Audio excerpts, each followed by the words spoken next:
My new Avionics fit is now complete. I received the aeroplane this week and I'm really pleased with how it all looks. We're going to take it for a flight to check it all out.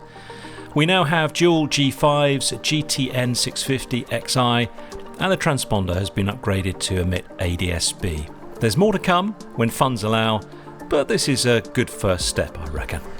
So the first job today is to program my route in the 650 XI. And I suppose this is one of the things that I appreciate most, is because on the GNS430 you had to twist the knob for every letter, and it could take a long time to program a long route, and you'd also get repetitive strain injury. I mean, it can take 5 minutes sometimes to program a route in, but let's get my route today and we'll put it in the GNS4 650, GTN 650, and see how much quicker it is. So I enter flight plan. It's already got me here at Redhill. My first waypoint is Habchi, so I do HA. In fact, even on the H, it got it, HABCI. We'll go to Detling, so I'll just enter next waypoint, Det. It's got it after DE. It's got something called fast find. So as soon as you start typing in, it's intelligently thinking what could be the next waypoint in the database based on the lettering and your location, and then it offers it. So it's really quick, takes no time at all, and none of this twisting all of the knob and everything else. Probably the best thing about this so far is the ease with which I can enter the flight plan. Now, if you have a Garmin Pilot subscription, that's an app that you get on your tablet, and also if you've got a flight stream, which is a data card essentially with Wi-Fi in it, you can transfer your flight plan automatically to it very, very quickly. Problem is, it's about $1,800 just for an SD card with Wi-Fi in it. Yeah, I can't really justify that at the moment, but I appreciate that will make things an awful lot easier when I've maybe got a little bit of money extra to spare. By the way, Garmin has not sponsored this video nor given me any special discounts for the install, so what I say today is all my own words, my own opinions and conclusions. I'm going to Shoreham today, where I've got a meeting with a couple of business associates of mine, but I'm going to go the long way there via a small detour to put my new kit to the test, and also give you some tips if you're switching up your avionics and how it can affect your flying initially. Got good power set. E's and P's are in the green. Airspeed's increasing.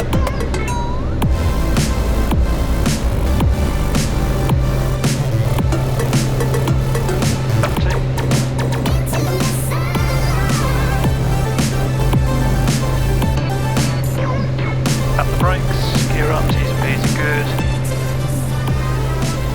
100 feet, flaps coming away. Before we test out the new kit, there's a video coming up in a few weeks that I think you might be interested in, that I want to tell you about. I've just had my propeller dynamically balanced by PropTech. Yes, it's all going on, isn't it? Here's a sneak peek of the engineers doing their work. And in the coming episode, I'll be able to show you what it all involves and what effect it has had on the smoothness of the ride in India Victor. Ben and Charles from PropTech came out to me at Redhill, which is really great because it saved me from having to travel down to them. It turned out that the vibrations from the propeller as it was originally were unacceptable, and after a bit of tweaking and adding some weights to the propeller assembly, they've sorted that out completely. PropTech offers overhaul and repair services too, of course, and they have a good stock to reduce your downtime should you need any replacements. If you need any advice or propeller servicing, contact PropTech today. So let's get on to using the kit, and the first thing about the GTN 650 XI is it's mostly touch screen. And it's a bit bumpy today, as you can see, and actually that is quite a problem, as much as Garmin want to not talk about that. It's a bit fiddly. You have to kind of rest your hand on the side here, and I'm going to put in the south end frequency. I don't have to type in the 1, I can just go 3078, enter. and that's put it in there. You can use the dial here as well to change the frequency, so you haven't completely lost that ability. Golf India Victor Bow Beach, changing to Southend 130.780, please. Victor, Pickle Southend, Security. Squawk Security, Golf India Victor. Another thing that I'm finding quite strange is, I've got the G5s here, but I find myself not really using them.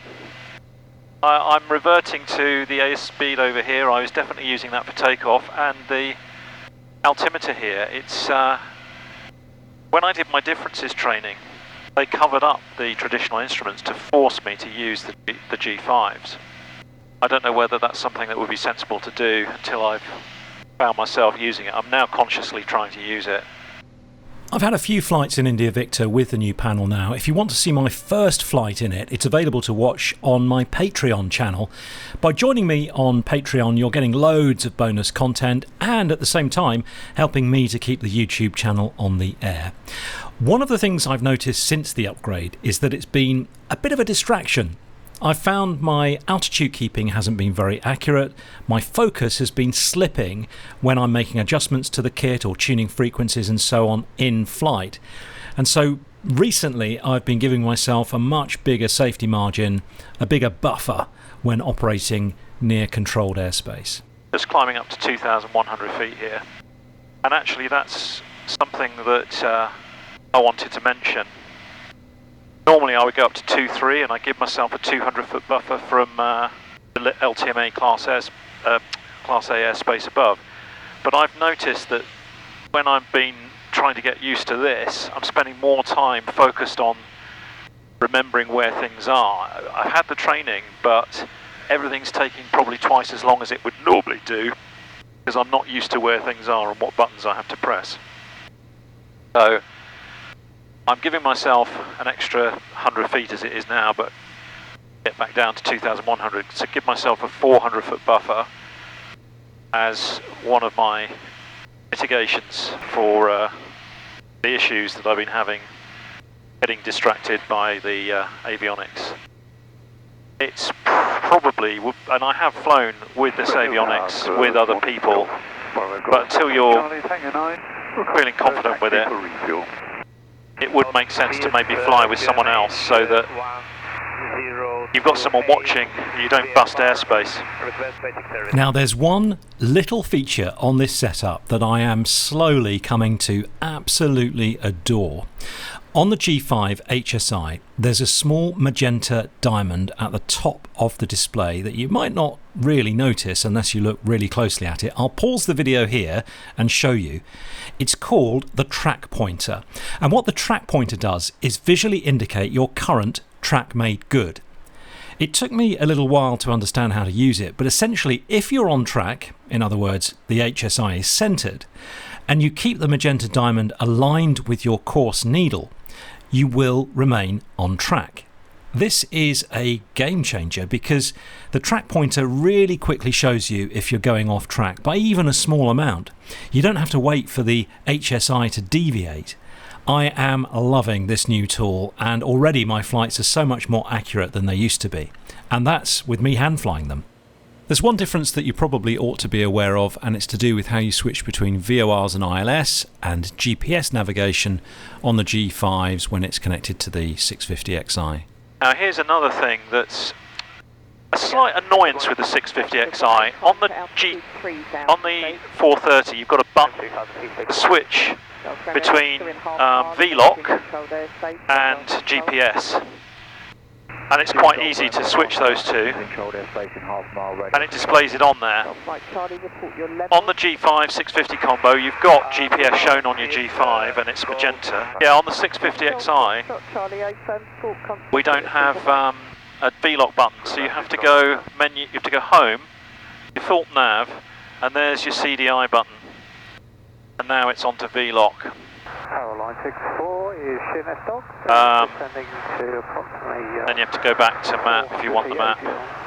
Line 64... So, there's a couple more steps. It's a bit frustrating because I do use the flip-flop quite a lot. But anyway, if there's a shortcut to that, let me know. I don't know of one.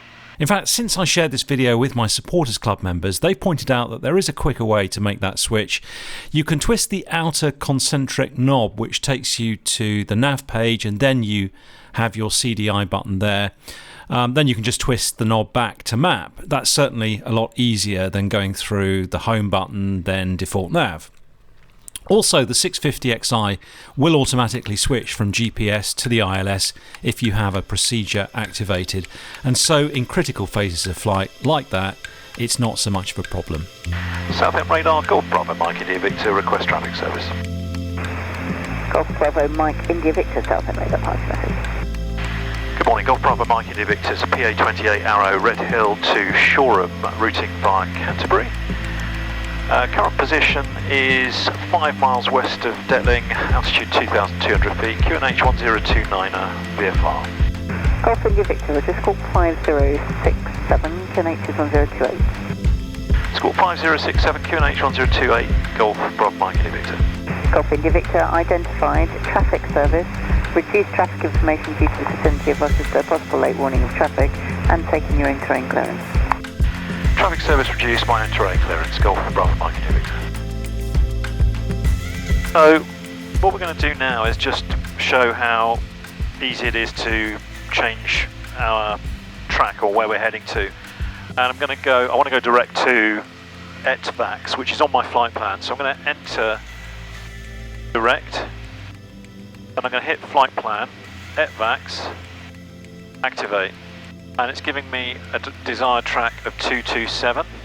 Oh, we'll come round to 227. Vision Aerospace at Western did my installation. Vision didn't sponsor me, they didn't give me any upfront discounts, so I'm free to say it how it is. The job took a little longer than I expected, but I know that the aeroplane presented a few snags and complications that slowed the initial install down. I was really clear with Vision what my budget was at the outset, and I couldn't afford the project to go over. I told them that, and even though they had to put in quite a few extra hours to fix some of the problems that they found, they honoured the original estimate, which was really good of them. I'd like to think they'd help out all customers the same way like they did with me. Maybe I got a bit of an extra special treatment, I don't know, being the flying reporter. I'm really grateful for what they did though. And I'm really impressed with how neat everything looks. I think they've done a tremendous job. Generally speaking, I'm really happy with the setup. As everyone knows, if you've been following the story, this is going to be done in phases. There's going to be another phase to this, where I'm hopefully going to end up with a functioning autopilot. I can't afford to do it all in one go, so we've had to do bits of it. Golf India Victor left base 20. Golf India Victor, report final number 1. Okay, Golf India Victor. Brakes, undercarriage, mixture, fuel, landing light, carpet, doors, and got full prop. Golf India Victor final 20. Golf India Victor, runway 20, clear land, surface wind 210, 12 knots. Clear runway 20, Golf India Victor. 500. I really appreciate you tuning in and watching this episode. Please be sure to subscribe if you haven't already. It costs you nothing and it helps me heaps.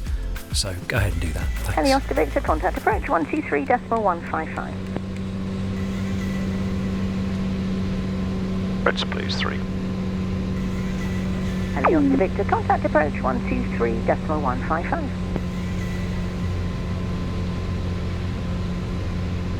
Shoreham Tower, Golf Charlie Charlie Yankee Yankee, is with you?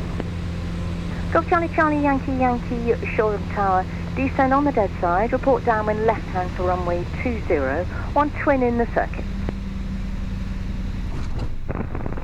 Descend on the dead side and report on the downwind at 1100 feet in the circuit, Golf Charlie Charlie Yankee Yankee, and the traffic is gone.